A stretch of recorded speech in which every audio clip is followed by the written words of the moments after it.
Halo semuanya, kembali lagi bersama saya di TED Talk Fair. Dengan saya Dr. Hewan Putri Aisyah Hanifah, dan kali ini kita kedatangan bintang tamu yaitu Dr. Hewan Tegar Jumayendra. Nah, pada kesempatan kali ini kita akan membahas tentang apa itu ektoparasit. Oke, kita lanjut. Coba dari narasumbernya langsung aja ya. Dr. Tegar, gimana apa kabarnya? Alhamdulillah sehat. Iya, kita sering berkabar sih ya dok. Di Iya, tiap hari. tiap hari. Oh, tiap hari. Diusahakan tiap Diusahakan hari. tiap hari. Oke, jadi Dokter Gar ini praktisi hewan kecil. Tentunya sering mendapati kasus terkait ektoparasit ya dok ya. Ya, Nah, sebenarnya ektoparasit itu apa sih? Boleh dijelasin dulu. ektoparasit. Jadi kita bahas parasitnya dulu.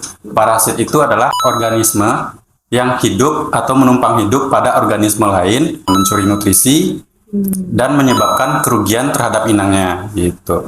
Kemudian parasit itu ada yang hidup di dalam dan di luar atau permukaan tubuh inangnya.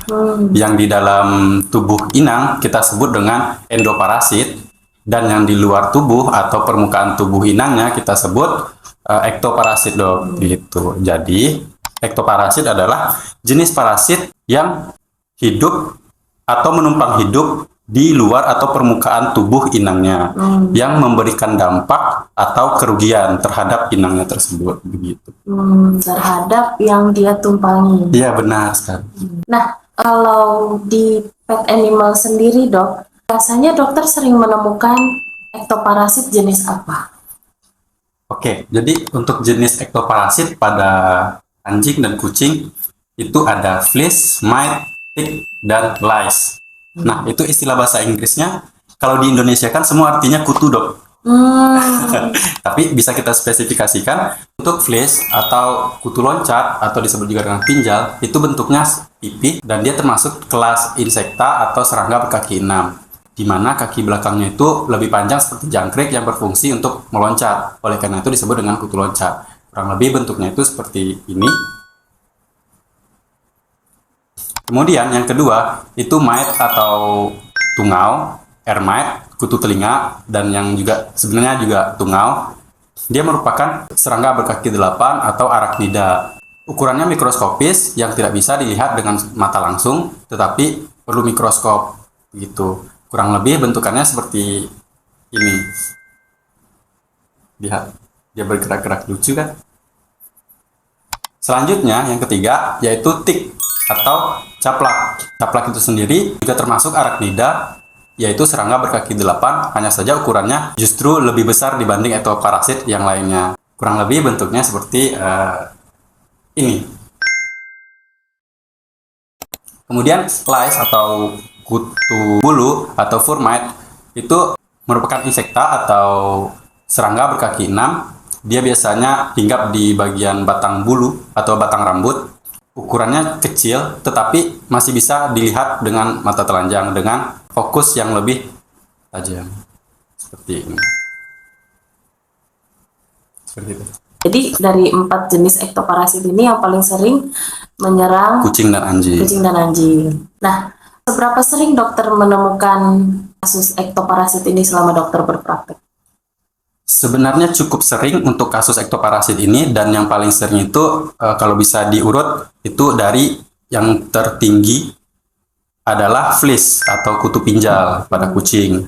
Kemudian ada scabies atau mite, ermite, itu lebih sering juga yang kedua. Yang ketiga itu ada kutu bulu, dan yang keempat baru caplak. Tapi caplak itu dia lebih sering pada anjing. Iya benar. Bisa tidak dia ke kucing? Sangat bisa dok. Karena selagi targetnya adalah mamalia atau hewan berdarah panas, bahkan ke manusia juga bisa.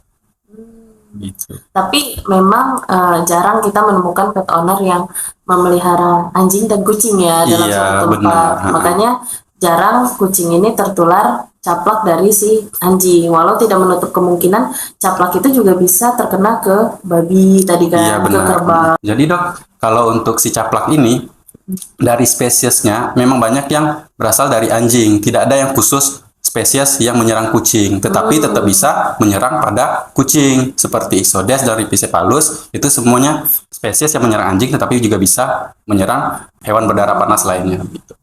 Terus dok, kalau misalnya nih ada case pet owner datang ke klinik, dia memelihara 5 kucing. Nah, 5 kucingnya itu memang bermain bersama lah gitu dalam satu ruangan. Satu ruangan. Gitu. Okay. Tapi owner membawa hanya 1 kucing yang datang ke klinik untuk diobati, dan ternyata kita temui dia kutuan kayak gitu. Karena menurut pet owner tersebut yang paling parah ya yang 1 ini gitu, yang lain tuh ya masih sehat, masih makan baik dan segala macam.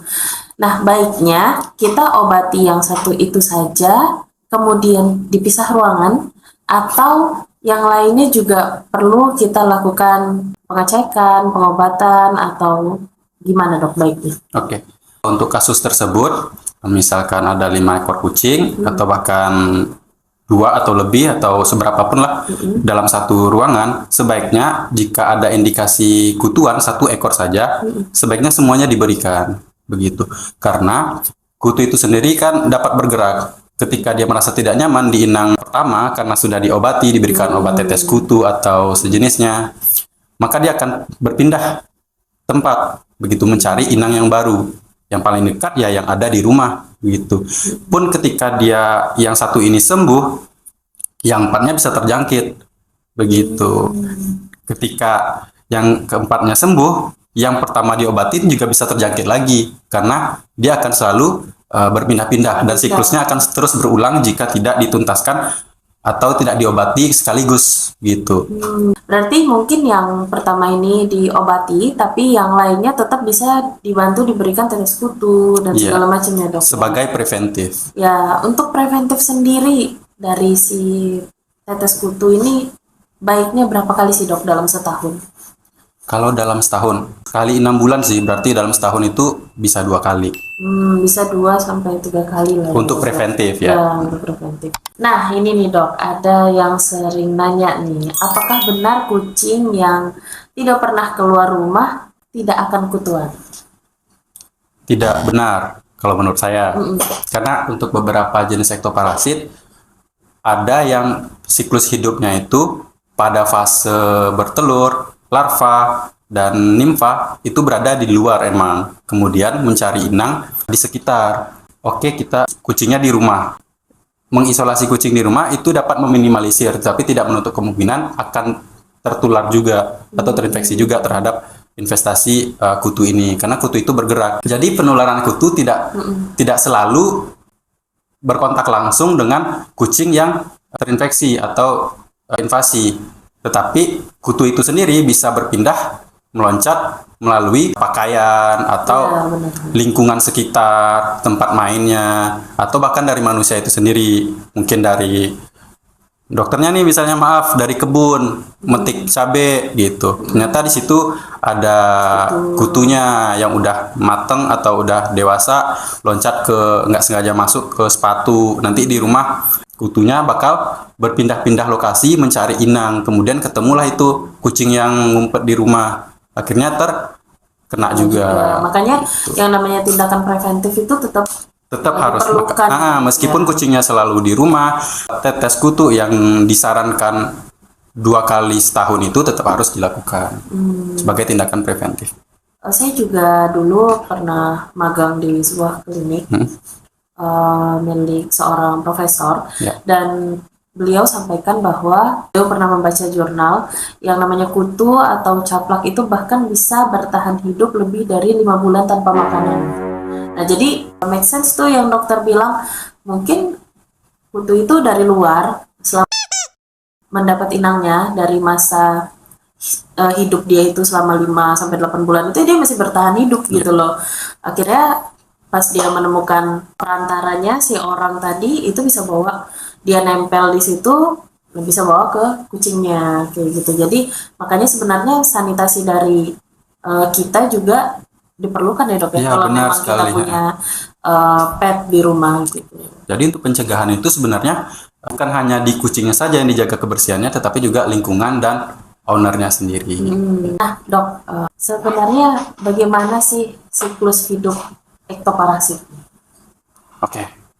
Jadi beberapa dari ektoparasit ini ada yang sebagian siklus hidupnya itu tidak selalu di inangnya, tetapi ada juga yang menghabiskan beberapa fasenya di lingkungan, begitu. Seperti contohnya si pinjal, ketika dia dewasa dia akan mencari inang, kemudian bertelur di inangnya, yang telurnya itu ditaruh di bagian bulu kucing.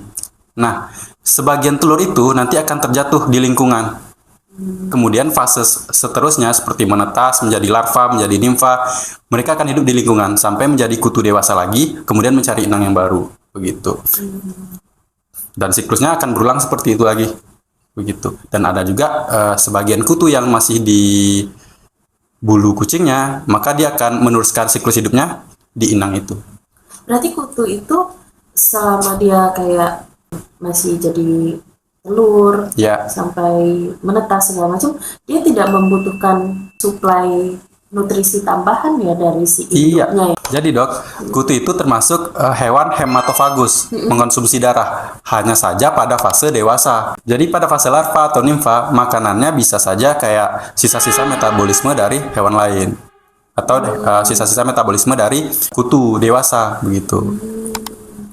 Dia langsung berkembang ya di telurnya itu ya. Berarti Iya. kayak kutu itu kecil.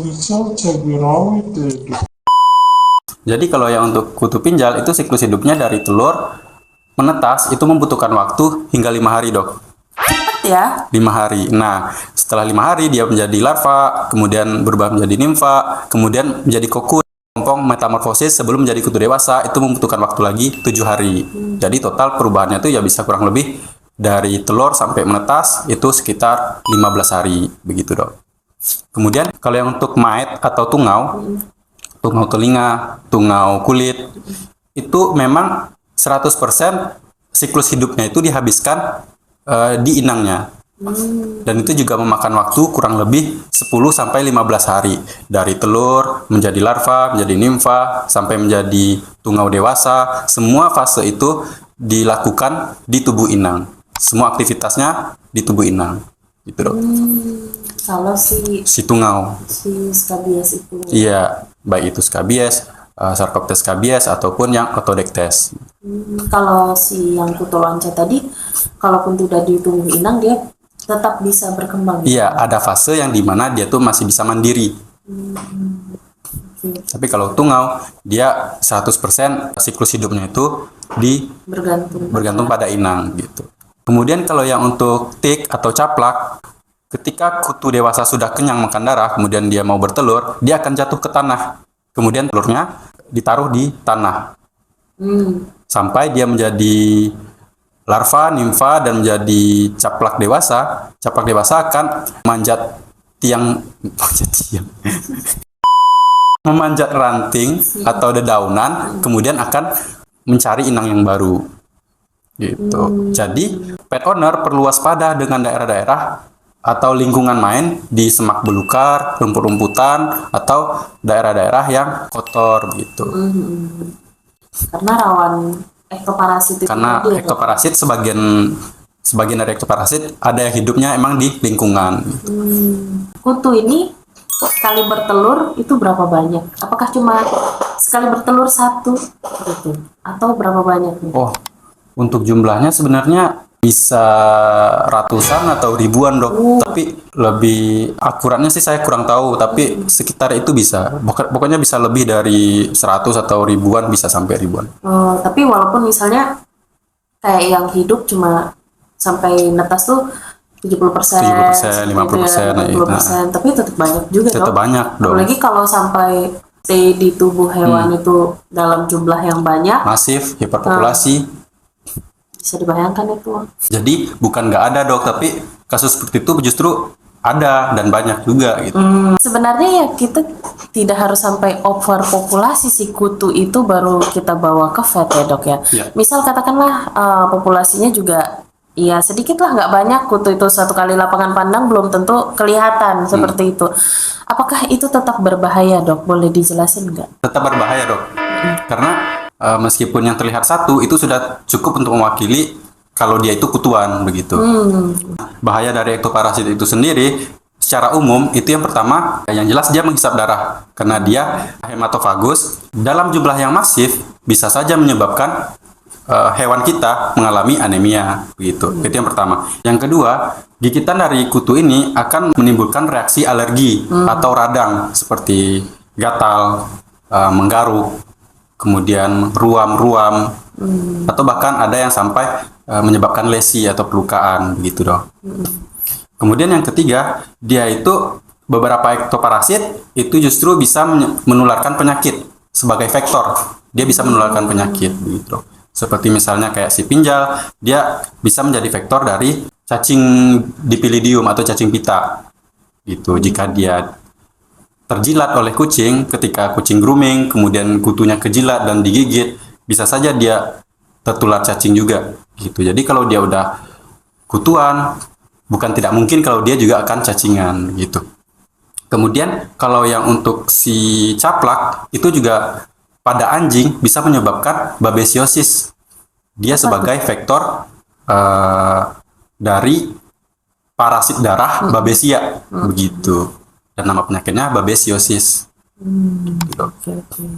Emang kenapa sih dok kalau hewan kita anemia kan bisa minum vitamin darah? Wow. Ada tuh yang nanya seperti itu.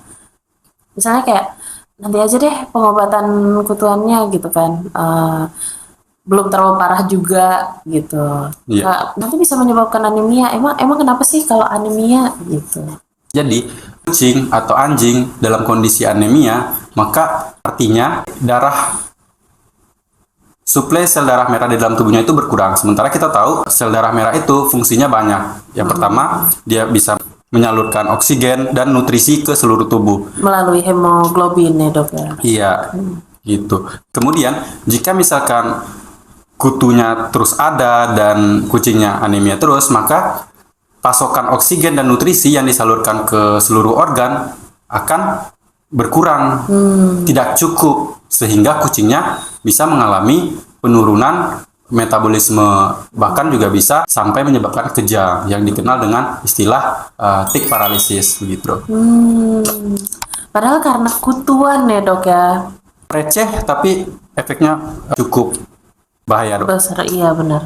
Tidak ada 100.000 kalau tidak ada 100 perak.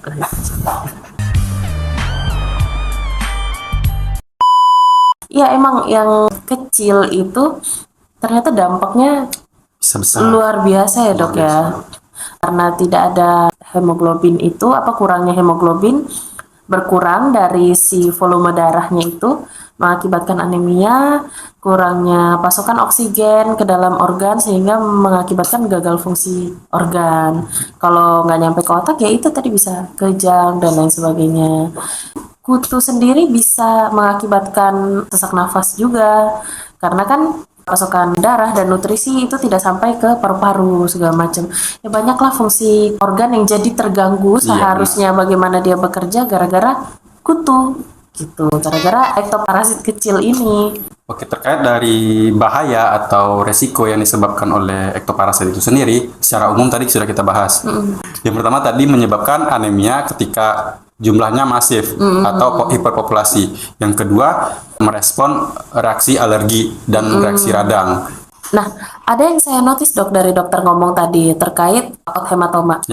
Otot hematoma itu kondisi telinga si kucing itu mengalami pembengkakan gitu kan. Nggak kucing aja sih dok, anjing juga bisa. Iya, benar.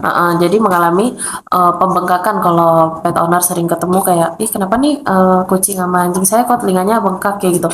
Nah, apakah bengkak itu gara-gara digigit sama si kutu terus jadi bengkak, toksin yang dikeluarkan seperti gigitan nyamuk gitu ya dok ya? Atau karena apa itu dok? Apa kaitannya dengan kutuan gitu? Jadi ketika kutu tungau telinga ini atau ear mite menginfeksi, dia pasti akan menyebabkan rasa gatal dan tidak nyaman pada kucing atau anjing. Nah, kemudian anjing dan kucing secara refleks dia akan menggaruk-garuk bagian telinganya. Padahal yang gatal di dalam, tapi yang digaruk di bagian luar. Garuknya itu garuk total, jadi kayak terlalu berlebihan sampai-sampai pembuluh darah yang ada di daun telinganya pecah sehingga terakumulasilah cairan sel dan darah daun telinga itu. di dalam daun telinganya begitu sehingga menjadi bengkak, dan jika dibiarkan dia akan terus bengkak bahkan bisa pecah dan terinfeksi gitu. Menjadi abses. Jadi abses. Oke. Berarti telinga bengkak itu diakibatkan oleh pecahnya pembuluh darah. Pecahnya pembuluh darah yang ada di daun telinga karena digaruk. Karena gesekan, Karena trauma, gesekan, dan segala macam itu. Oke, berarti sangat kompleks sekali ya dok pembahasan tentang ektoparasit ini. Dari parasit yang justru sangat mikroskopis bisa menyebabkan resiko atau dampak yang besar. Bisa sampai pada kematian nggak dok? Gara-gara kutuan ini. Jadi belum ada sih kasus yang kutuan menyebabkan kucingnya mati, tetapi ada beberapa faktor yang membuat kucing itu sebenarnya matinya bukan karena kutu, tetapi kutu memperburuk kondisi dari kucingnya. Pertama, misalkan ketika dia jumlahnya masif, kucingnya anemia, nutrisinya berkurang, maka imunnya akan melemah. Ketika imunnya melemah, semua penyakit bisa saja masuk ke kucing. Ketika infeksi masuk, perlawanan dari tubuh menjadi berkurang sehingga kucingnya gampang sakit gitu dok. Terus kayak tik paralisis tadi, kejang otak segala macam, sesak nafas, gagal fungsi jantung dan paru itu bisa dapat mengakibatkan kematian. Kemudian juga gara-gara kutuan ini jadi memperparah kondisi luka gara-gara digaruk-garuk terus kan. Adanya darah pada perlukaan, kemudian masuk bakteri, jadi terinfeksi. Lama diobati menjadi sepsis, atau infeksinya masuk ke dalam peredaran darah. Nah itu sudah jadi kompleks lagi tuh, ya benar, jadi memperburuk kondisi apabila tidak segera ditangani. Jadi dok, bagaimana cara pengobatan atau bahkan pencegahannya sebelum hewan ini mengalami kutuan gitu? Oke. Kalau untuk pencegahan, kita bisa mulai dari kucingnya dulu dengan cara rutin di grooming minimal sekali 2 minggu. Nggak wajib sih, tetapi sebaiknya atau direkomendasikan sekali 2 minggu. Jangan terlalu sering juga, tapi jangan sampai nggak dimandiin juga, gitu. Kemudian yang kedua, rutin memberikan obat tetes kutu. Yang tadi ya dok ya, setahun 2 kali. Iya, sekali 6 bulan atau 2 kali setahun begitu. Kemudian yang kondisi yang ketiga yang perlu kita perhatikan adalah lingkungannya, sanitasi lingkungan. Jadi rumah juga harus bersih, begitu dok. Kemudian yang keempat dari pet owner itu sendiri. Oke, terus katakanlah sudah terpapar, bagaimana sih pengobatannya? Nah, pengobatannya ini secara umum jelas kita pasti berikan antiparasitnya dulu. Antiparasit ini bisa berupa tetes, bisa berupa oral atau injek. Gitu dok. Cuman yang injek memang harus diberikan oleh dokter hewan langsung. Sementara kalau yang oral atau tetes itu biasanya udah ada dijual di pet shop gitu. Kemudian dampak yang disebabkan oleh ektoparasit ini seperti misalkan skabies, maka diperlukan juga obat salep untuk meredakan rasa panas, nyeri, dan untuk melembabkan bagian yang terasa kering begitu dok. Berarti kalau sudah terpapar, ada yang pertama tuh antiparasitnya dulu, Iya, pengobatan penyelesaian dari kausatifnya, akar permasalahannya diberesin dulu, baru penunjangnya nih. Contoh kayak tadi pemberian salep ya dok ya. Terus ada lagi nggak dok? Kalau misalkan luka yang disebabkan si skabies ini sudah mengalami infeksi, sebaiknya juga diberikan antibiotik juga dok. Begitu. Tapi penggunaan antibiotik ini pada kondisi tertentu ya? Pada kondisi tertentu dengan dosis yang sudah sesuai dengan anjuran dokter hewan. Contoh misalnya kayak dia seperti yang tadi saya bilang, kalau misalnya sudah sampai parah sekali, terus sampai harus dilakukan cek darah, ternyata terdapat sepsis, infeksi sekunder lainnya, maka kita membutuhkan antibiotik. Kalau tidak sih sebenarnya tidak diperlukan ya dok ya. Oke. Terus dok? Satu lagi dok, suportif, yaitu pemberian eritropoietin. Yang nantinya akan membantu sel-sel tulang belakang memproduksi sel darah merah lebih banyak begitu atau lebih cepat. Nah, pada kondisi tertentu dok, misalnya kita cerita udah parah ya, sampai udah pertumbuhannya masif segala macam, pasti kan ada mengganggu fungsi organ. Perlu tidak diberikan suportif juga seperti ekstrakalbumin dan vitamin imun itu perlu nggak dok? Ya, boleh-boleh aja dok.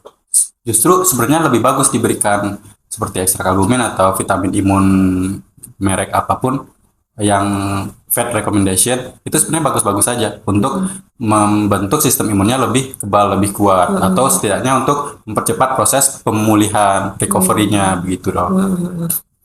Oke. Sama mungkin pemberian infus ya dok ya, kalau hewan itu sudah mengalami dehidrasi yang parah. Iya. Tapi disclaimer dulu, pemberian obat-obat suportif ini dibutuhkan pada kondisi tertentu ya, pada kondisi yang memang sudah parah, pertumbuhan si kutunya itu populasinya sudah masif dan segala macam kayak gitu. Adanya sepsis dan yang segala macam yang tadi kita bicarakan sebelumnya gitu. Oke deh, dari dokter ada yang mau disampaikan lagi nih ke pet owner agar lebih aware terhadap ektoparasi. Yang perlu saya tekankan atau saya anjurkan adalah untuk pemberian obat anti parasit itu perlu dilakukan kepada hewan peliharaannya rutin 2 kali setahun atau sekali 6 bulan, baik dalam kondisi dia kutuan ataupun tidak dok.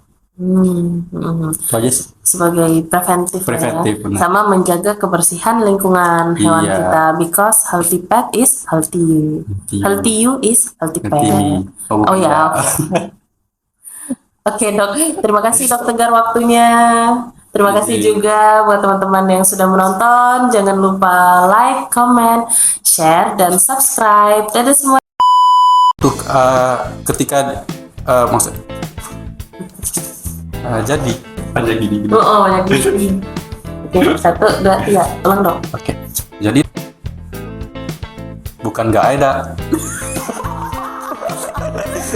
Bukan yang nggak ada, tapi emang ada.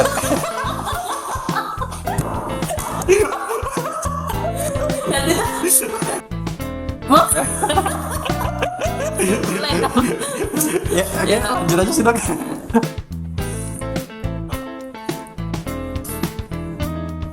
Dok, tolong dok.